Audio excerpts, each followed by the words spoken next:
संजय रमा से शादी करके घर पर आया था। संजय को शादी के जोड़े में देखकर संजय की माँ संजय से कहती है, संजय बेटा ये क्या है? हाय दया देवर जी, सच में ये क्या कर दिया आपने? और ये कौन है? बिन बताए आपने इस अनजान लड़की से शादी भी कर ली। माँ, भाभी, ये मेरी पत्नी और इस घर की बहू है। अरे देवर जी, वो तो दिख रहा है कि आप दोनों शादी के जोड़े में हैं और आप दोनों शादी के जोड़े में खड़े होकर कोई टीवी सीरियल की एक्टिंग तो करेंगे नहीं। हम जानते हैं कि आप दोनों ने शादी कर ली है, लेकिन ये लड़की कौन है और इसका स्टेटस क्या है? ये हमारे खानदान से जुड़ने लायक है भी या नहीं? हाँ संजय, जवाब दे अपनी भाभी का। माँ, ये अनाथ है और मैं इससे बहुत प्यार करता हूँ, क्योंकि गरीब और अनाथ है इसलिए आप मेरी शादी रमा से नहीं करवाती। ये बात मैं बहुत अच्छे से जानता था। और इसलिए तूने इससे इस तरह शादी कर ली? हाँ बिल्कुल माँ, और अभी इस घर की बहू है। अगर इसको किसी ने भी कुछ कहा तो मुझसे बुरा कोई नहीं होगा। संजय की बात सुनकर रवीना अपने सर पर हाथ रखकर नीचे बैठ जाती है और अपने सर पर हाथ रखे हुए ही बोलती है, हे भगवान, मैंने तो न जाने क्या क्या सपने संजोए थे अपने बेटे के लिए, लेकिन मेरे बेटे ने तो मेरे सारे सपने ही एक झटके में तोड़ दिए। अरे बेटा, तुझे क्या लगता है तेरी माँ के अंदर दिल नहीं है?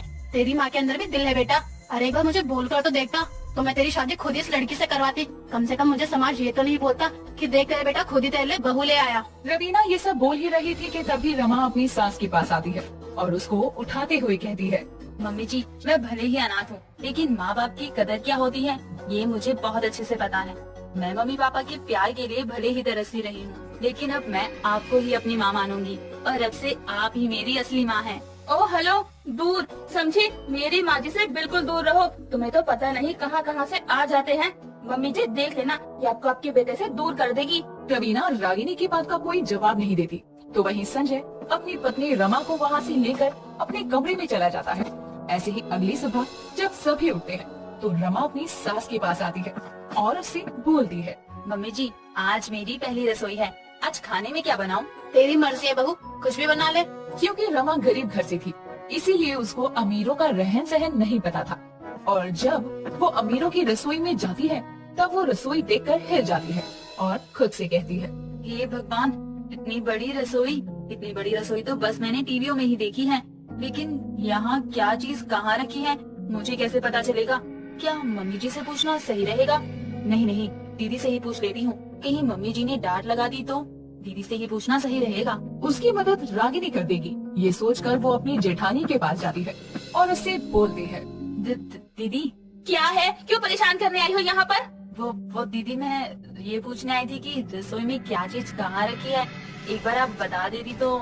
इस घर में मैं तुम्हें नौकरानी दिखाई दे रही हूँ? हाँ नहीं दीदी, मैंने ऐसा कब कहा? जब ऐसा नहीं है तो मेरे पास क्यों आई हो ये सब पूछने के लिए? घर में तुझे नौकर नहीं दिख रहा है क्या?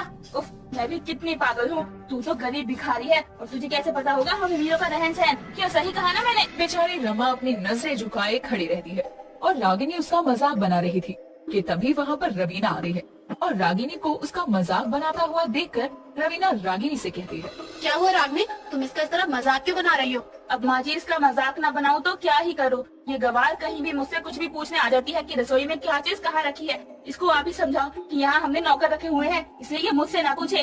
रागिनी, ये बात तुम छोटी बहू को प्यार से भी बोल सकती थी ना? सॉरी माँ जी, पर मैं इस गरीब फटीचर को अपनी देवरानी कभी नहीं अपनाऊंगी। तुमसे तो कुछ बोलना ही बेकार है। रमा बहू, हॉल में नौकर होंगे, तुम उनसे पूछना क्या चीज कहाँ रखी हुई है। जी मम्मी जी। इस तरह अब रमा और नौकरों से पूछती है कि कौन सी चीज कहाँ रखी है, जिसके बाद सभी नौकर उसको रसोई का सारा सामान बता देते हैं। कुछ समय बाद मसाले पीसने के लिए रमा सिलबट्टा ढूंढती है, लेकिन उसको सिलबट्टा नहीं मिलता और इसलिए अब रमा एक बार फिर अपने नौकर से कहती है, काका, यहाँ सिलबट्टा कहाँ है? वो मुझे मसाले पीसने हैं। छोटी बहू रानी, यहाँ पर सिलबट्टा नहीं होता, वो आप मिक्सी देख रही हैं, इसमें ही मसाले पिस जाते हैं। आप मसालों को उसमें पीस लीजिए। जी काका जी। हे भगवान, मुझे तो इस मशीन में मसाला पीसना आता ही नहीं है, अब मैं क्या करूँ? रमा खुद से ये सवाल जवाब कर रही थी, लेकिन उसके पास ज्यादा समय नहीं था, इसीलिए वो दाल चावल और खीर बना देती है। और जब सभी खाना खाने बैठते हैं तो रमा की जेठानी रागिनी कहती है, रमा, तुम्हें और खाना बनाना नहीं आता है क्या? दीदी वो मैं। हाँ बहू बता, क्या तुझे बनाना नहीं आता है या तुझे समझ नहीं आ रहा था? अगर समझ नहीं आ रहा था तो पूछ लेना चाहिए था ना।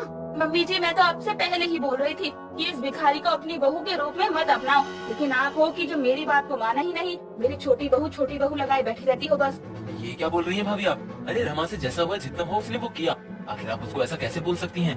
देवर जी, भला क्यों ना बोलूं? अमीर की रसोई में गरीब घुस गया हो तो उसको किसी चीज का पता कैसे होगा?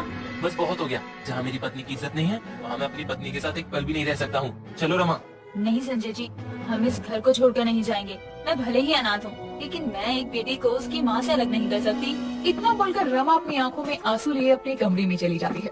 उसके पीछे पीछे संजय भी जाता है और रमा से कहता है, रमा, आखिर कब तक तुम अपने आप को इस तरह ठेस पहुंचाओगी?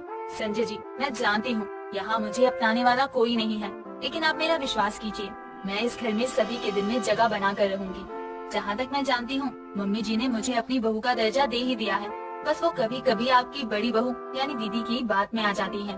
पर आप चिंता मत कीजिए, मैं बहुत जल्द ही उनके दिल में भी अपनी जगह बना लूंगी।